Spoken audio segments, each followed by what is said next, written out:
जगदम्बिका पाल इस वक्त हमारे साथ बातचीत करने के लिए मौजूद हैं। सर, जिस तरीके से विपक्षी पार्टियां सवाल खड़ा कर रही हैं, कह रही हैं कि ये असंवैधानिक है और इसका पूरी तरीके से विरोध करेंगे। तो अगर कभी राहुल गांधी किसी विधेयक को पढ़ते, लेकिन उनकी आदत तो रही है कि जब कांग्रेस यूपीए की सरकार थी, उनकी अपने मनमोहन सिंह की, तो अपने विधेयक को, कानून को फाड़ दिया करते थे। मैं कहता हूं राहुल गांधी को कि उन्होंने कहा यह असंवैधानिक है।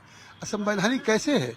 असंवैधानिक तो तब था जब 1995 में, 2013 में जब कांग्रेस यूपीए में वक्त बिल में अमेंडमेंट हुआ था, जब उन्होंने सेक्शन 40 और 4A इन्होंने लागू किया था कि उसमें अगर किसी प्रॉपर्टी को अगर वक्फ घोषित कर दिया जाए तो वक्फ की प्रॉपर्टी हो जाती थी। संविधान में आर्टिकल 300A अधिकार देता है कि राइट टू प्रॉपर्टी, आपकी संपत्ति को कोई ले नहीं सकता। लेने की अगर होगी तो एक्वायर करने की तो वैधानिक प्रक्रिया है। आपके संवैधानिक अधिकार का उल्लंघन था, तो उस समय कांग्रेस यूपीए ने इसका उल्लंघन किया था। आज उसको हम रेक्टिफाई कर रहे हैं। आज हम इसको संविधान में जो कांग्रेस यूपीए में article 14, article 19, article 21A, article 300A, इसका जो उल्लंघन था उसको ठीक कर रहे हैं। और दूसरा मकसद है कि आज जब बिल पास होगा तो यह ऐतिहासिक होगा।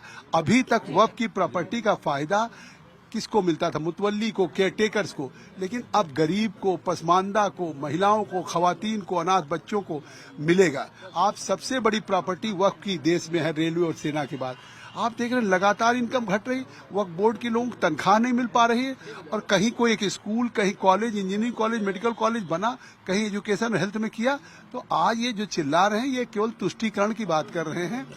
वोट बैंक मुसलमान को समझते हैं और हम सबका साथ सबका। एक सवाल उनकी तरफ से खड़ा किया गया कि पसमानदा मुसलमानों की आप बात करते हैं, लेकिन उनकी तरफ से कहा जा रहा है कि ये जो मस्जिद है या फिर जो वक्फ की जमीनें हैं उस पर कब्जा करने का प्लान है। इस तरीके के सवाल खड़े किए जा रहे हैं। देखिए, ये सदा लगातार इसको गुमराह कर रहे, चाहे वो